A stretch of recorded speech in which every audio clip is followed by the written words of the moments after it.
Olá pessoal, aqui é o Wellington do produtividademáxima.com.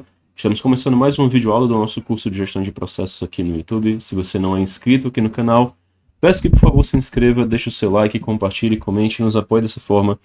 Hashtag sempre trazendo conteúdo para você. Vamos começar nossa aula de hoje. Ontem nós tivemos aqui uma aula sobre construção de fluxogramas, que foi bem interessante, como modelar um processo do zero. Uma aula longa, mas fundamental para quem quer aprender mais sobre o tema. Recomendo que você assista novamente. Se não tiver feito o nosso curso gratuito de mapeamento de processos, encontre na playlist aqui do canal para você assistir às aulas e aprender desde a instalação do Visage até a construção básica de um fluxograma com BPMN. Depois que terminei aquela aula ontem, eu gravei a parte 2 dela para os nossos alunos, lá do nosso curso de gestão de processos com BPMN avançado. A parte 2 do curso só fica disponível para quem já é aluno, tá? Se o curso não estiver ainda online, vai estar nos próximos dias. Vamos ter uma turma aqui em Fortaleza, relembrando mais uma vez, agora no final do mês de junho e começo do mês de julho, agora de 2024. Então depende muito de quando você está vendo esse vídeo, ok?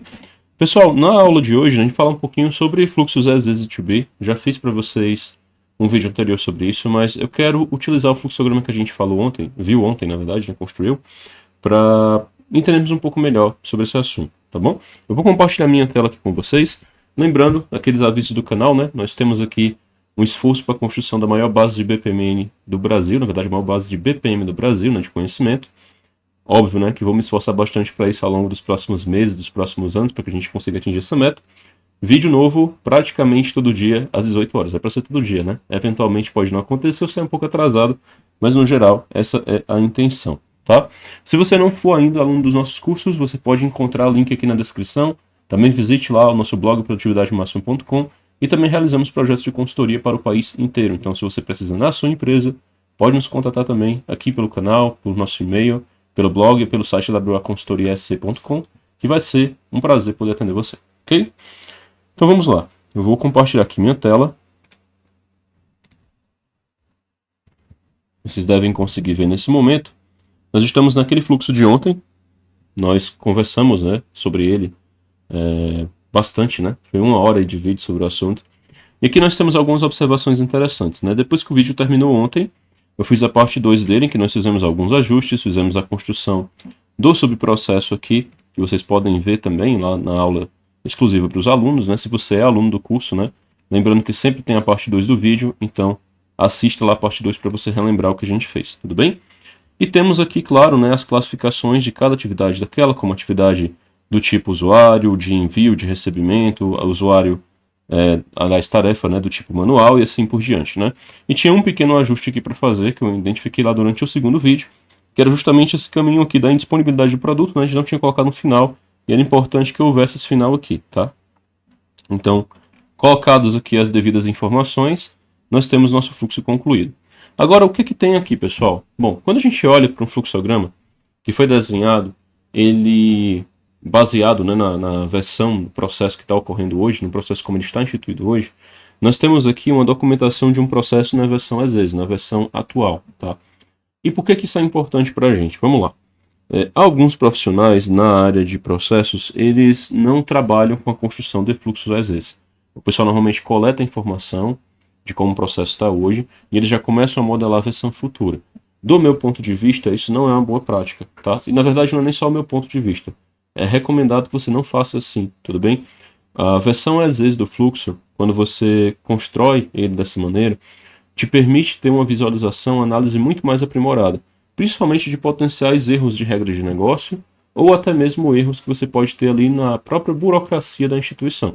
Por exemplo, se eu olho para cá, para esse fluxo, e eu vejo bem aqui que quando há um produto com liberação especial, eu tenho um direcionamento para o farmacêutico fazer as tratativas, E que a separação do produto aqui no desenho do fluxo está ocorrendo nesse momento, tem algumas questões a se perguntar, O farmacêutico por si só ele vai fazer a separação do produto e entregar para o cliente, ou vai haver o contato do balconista em algum momento, sim ou não? Aliás, o próprio farmacêutico, será que ele vai fazer também aqui dentro desse processo dele, desse subprocesso, alguma checagem de disponibilidade do produto? Será que eu tenho 2 checagens de disponibilidade do produto acontecendo? Será que eu estou perdendo tempo com isso? O meu balconista procura o produto lá no sistema, Caso esteja disponível o produto tenha um controle especial, Ele chama o farmacêutico tem que procurar de novo dentro do sistema para ver a disponibilidade de produto. Ou naquele fato ele já diz, olha, já tem o produto disponível, você só precisa atender o cliente. Isso por si só já faria você perder um tempo, né? Caso tivesse aí esse primeiro cenário, né, em que a pessoa faria a checagem, né, o balconista, e depois o farmacêutico também teria que fazer a checagem, tá? Isso já mostra aí um ponto de melhoria. Outros pontos também importantes, né? Se a gente vem bem aqui e identifica que esse questionamento de preço pode estar acontecendo, vem uma questão muito interessante para a gente avaliar, né? Será que existe uma maneira de eu simplificar essa tratativa aqui de preços diferentes? Será que ter tantas plataformas de venda, elas não estão integradas, né? Tantas plataformas de vendas não integradas, vai me permitir ter um processo que vai alcançar mais pessoas, mas ao mesmo tempo que vai me permitir ser mais eficiente, mais efetivo na concretização do meu negócio? Ou será que está me fazendo perder muito? É um ponto também para ponderar.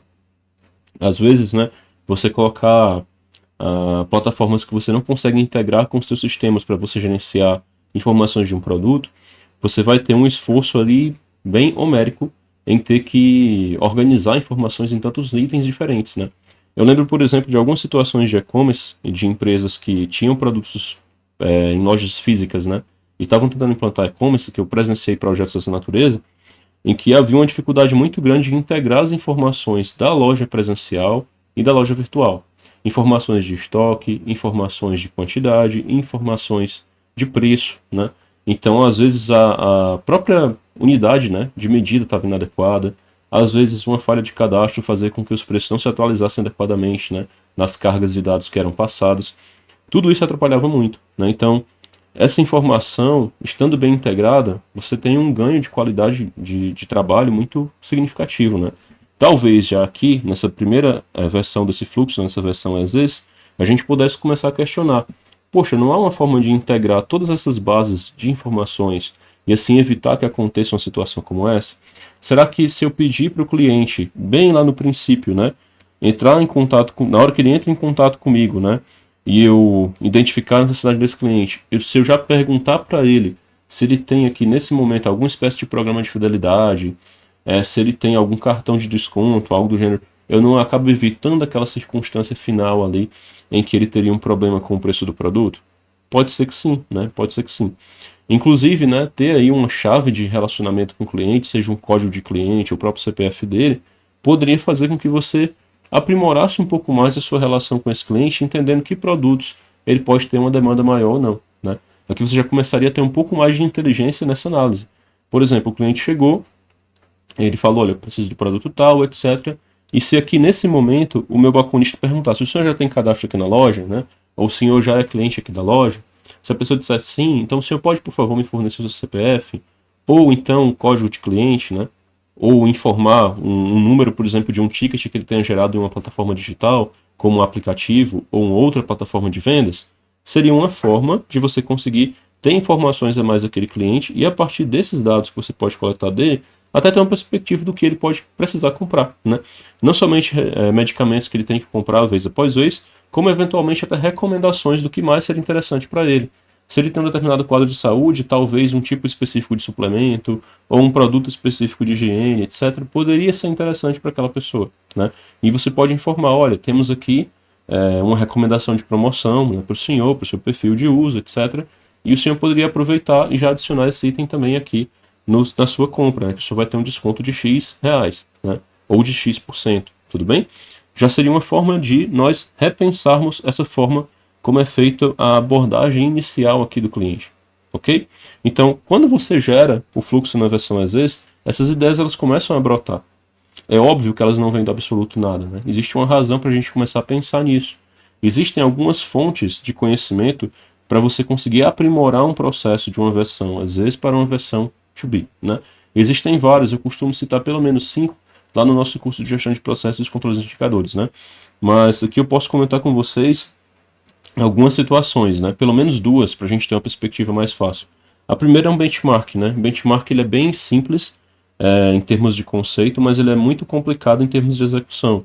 Que é o quê? É você buscar entender quais são as boas práticas que existem no mercado, que existem nos concorrentes, e inclusive também na própria rede do seu negócio, né? Se, por exemplo, você tem uma farmácia aqui, né? E essa farmácia tem 15 unidades numa cidade ou em cidades diferentes, pode ser que uma daquelas unidades esteja tendo uma performance muito boa, maior do que as outras. Aquela unidade pode servir como benchmark interno. Se você tem informações do que o mercado de farmácia está fazendo, seja por uma associação de varejistas de drogarias, né? Seja por um dado de um sindicato, um dado do IBGE ou de uma outra instituição que forneça informações para vocês, você pode, a partir daquilo ali, começar a ter insights do que tipo de produto o cliente está comprando, o perfil de renda dessas pessoas, o que é que está tendo uma demanda mais significativa, como a gente pode abordar a pessoa de forma correta, educada, legal, para conseguir ter, né, legal aqui no sentido regulamentar, ou seja, de conformidade, para conseguir ter um melhor resultado financeiro e assim por diante, tudo bem? Lembrando que ganhar dinheiro não é crime, né? Então você deve sim se preocupar com o resultado financeiro. Não tenha esse preconceito na sua mente, tudo bem? As empresas precisam ganhar dinheiro. Outro ponto importante também, pessoal, ainda nessa nossa análise, né, da versão as vezes para a versão 2B, quando a gente pensa em uma melhoria do processo, é que eu posso utilizar esse benchmark, que com certeza é uma fonte de informação válida, né, para ter a primeira percepção. Agora, executar ele, aí já pode ser um pouco mais difícil. Talvez aquele concorrente que você tenha, externo, né, ele já tem um sistema um pouco mais aprimorado que o seu, ele tem condições de infraestrutura organizacional diferentes da sua. Então não tem como simplesmente você pegar o que um outro está fazendo e copiar para você. Um dos maiores erros que eu vejo acontecendo nas empresas hoje, de vários segmentos, é pensar o seguinte: o que é que os outros estão fazendo? Por que é que eu não estou fazendo também, né? E parece que há sempre essa necessidade de ficar correndo atrás do que os outros estão fazendo. E na verdade você tem que pensar no seguinte: beleza, estão fazendo isso e se encaixou no processo deles, sim ou não? Porque pode ser que inclusive eles estejam fazendo e não esteja sendo bom para eles, tá? A questão que você tem que analisar: isso vai ser bom para o meu processo? Eu vou conseguir ciclar esse processo melhor? As instâncias dele vão ser executadas de maneira melhor? Eu vou conseguir produzir um produto de processo mais adequado? Ou seja, uma venda melhorada, uma compra melhorada, uma conta paga melhorada, uma cobrança melhorada? Será que isso vai acontecer a partir dessa mudança? Sim ou não? Ou eu quero simplesmente copiar o que os outros estão fazendo? Ok? Esse raciocínio tem que vir para cá. A versão as is do processo te dá essa percepção. Talvez, batendo o olho aqui, você já consiga analisar e dizer: olha, essa situação que está acontecendo aqui, para mim, se eu fizer aquilo que o outro camarada lá está fazendo, não vai funcionar. Eu vou ter um problema, tá? Se você não tiver o fluxo na versão as is, você não consegue fazer essa análise, tudo bem? Ou você pode até fazer, mas vai ser um pouco mais limitado, porque você vai estar olhando somente para um texto, e no texto não fica tão fácil você visualizar as regras de negócio, as condições específicas que o teu fluxo vai apresentar para você com mais facilidade, tudo bem? Uma outra forma também de você conseguir informações para melhorar um processo da versão as is para a versão 2B são os indicadores do processo, são as próprias estatísticas dele. Tem outras fontes, eu só vou citar essas duas aqui. Se você é aluno do Gestão de Processos e Controle dos Indicadores, vai nas nossas aulas de melhoria de processo que você vai encontrar a listagem completa, tá? O que acontece, pessoal? Quando a gente pensa em indicador de processo, vale a pena lembrar o seguinte: eu sou um crítico ferrenho de um grande volume de indicadores, tá? Eu sempre digo que você não pode ter uma quantidade muito grande de KPIs, porque não faz sentido, não pode existir muitos indicadores-chave, mas você pode sim ter vários indicadores de processo. E aí, apesar de a diretoria, a gerência não ter que se preocupar com cada indicador daquele de processo, para quem executa, talvez a nível de supervisão, de coordenação, os próprios analistas deveriam se dar conta de que aqueles indicadores são relevantes, tudo bem? Então, quando você começa a identificar esses pontos, né, seja o ticket médio da unidade, que já é um indicador-chave relevante, né, seja o ticket médio por metro quadrado ou por preço de metro quadrado alugado, por exemplo, esse é um indicador extremamente interessante para o varejo presencial, né. Quando a gente pensa em um produto que tem uma venda digital, a gente já vai pensar no custo de aquisição de cliente, né. A gente vai começar a analisar: poxa, será que esse indicador realmente está mostrando que eu estou com um desempenho bacana? Eu estou melhorando ou estou piorando? O meu custo está aumentando e o meu ticket está subindo também? Ou o meu custo está aumentando e o meu ticket não está subindo? São questões como essa que vão te levar a pensar: poxa, eu posso fazer o que para melhorar? Tem algum ponto aqui de atenção que eu preciso ajustar, né? E aí existem N exemplos diferentes. É realmente uma quantidade muito grande de informação que a gente pode tratar para cada situação dessa, né? Seja o processo que for, lá no contas a pagar você vai ter indicadores de contas a pagar. No contas a receber também, na compra também, na venda B2C, na venda B2B você vai ter também. Seja venda pessoa física, seja venda pessoa jurídica, você vai ter essa diferença, né? Você vai ter a própria questão da relação com o cliente, o lifetime value dele também, né? Isso tudo vai mostrar para a gente se há pontos de melhoria naquele indicador ou não. Em especial, se você tiver uma boa base comparativa interna. Isso aí vai melhorar ainda mais. Digamos que você tenha várias unidades e você tem uma unidade com uma performance bem interessante, que ela pode ser um bom exemplo, inclusive pode ser uma meta para ser atingida pelas outras, e você tem aquelas unidades, 3 ou 4 unidades ali que não estão performando bem. É claro que esses indicadores vão ser um item para você avaliar a performance e a partir daí tomar decisões no que pode ser melhorado, tudo bem? Então, existem N possibilidades para você avaliar um processo a partir de uma perspectiva, às vezes, e desenhar uma versão melhorada, uma versão to be, tudo bem? E eu diria para vocês que quando a gente pensa em modelagem as is to be, as grandes diferenças que você tem, basicamente é o seguinte, né? Na modelagem to be, você já tem a informação prévia de como o processo acontece. Então você tem uma vantagem em frente à versão as is, que você tem que coletar o dado inicial e fazer essa construção, tá? Na versão as is do processo, você vai ter que coletar a informação bruta, um dado mais bruto, e começar a refinar essa informação em termos de apresentação. Tudo bem? Você vai apresentar uma informação bruta de uma forma um pouco mais refinada.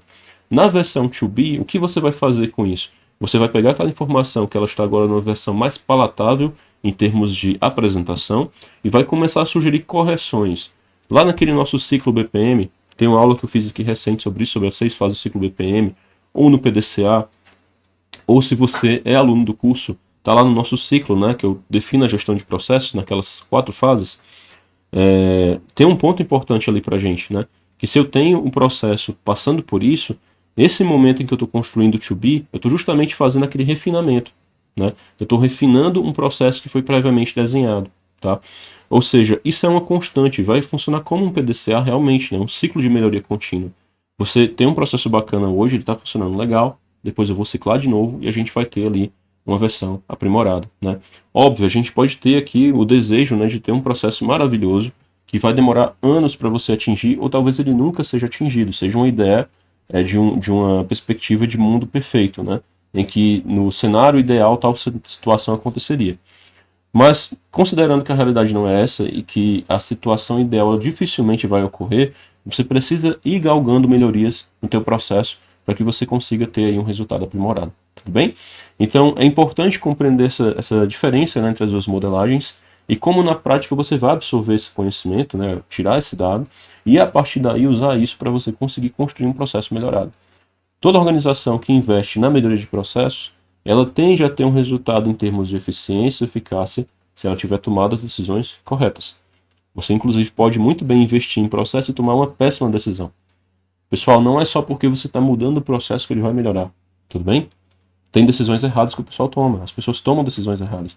Por isso, mais uma vez, não é simplesmente mudar o processo. Não é porque o outro está fazendo, o concorrente está fazendo, que eu vou lá e tenho que fazer também. Não é porque o meu processo já é obsoleto, faz tempo que eu não altero, ou porque existe um sistema mais robusto, que vai dar mais informação, que você necessariamente vai ter uma melhoria de processo. Você precisa ponderar isso com muita atenção. Então, gerenciar essa mudança do as is para o to be, compreender que melhorias são as mais adequadas, é um fator primordial para que você consiga fazer uma boa execução. E isso é sim uma função aí dos profissionais da área de processo. Tudo bem? Eu espero que tenha clarificado um pouco nesse conteúdo, nessa aula para você. A intenção, né, é sempre ajudar, tudo bem? E claro, fico aí também no aguardo dos seus comentários, das suas críticas, dúvidas, perguntas. Sempre é bom ouvir o que vocês têm para falar. Agradeço a atenção de todos. Desejo a todos aí um excelente dia, né, caso estejam escutando ou assistindo o vídeo durante o dia, e também uma excelente noite, caso estejam escutando à noite. E é isso. Um abraço e até um próximo vídeo.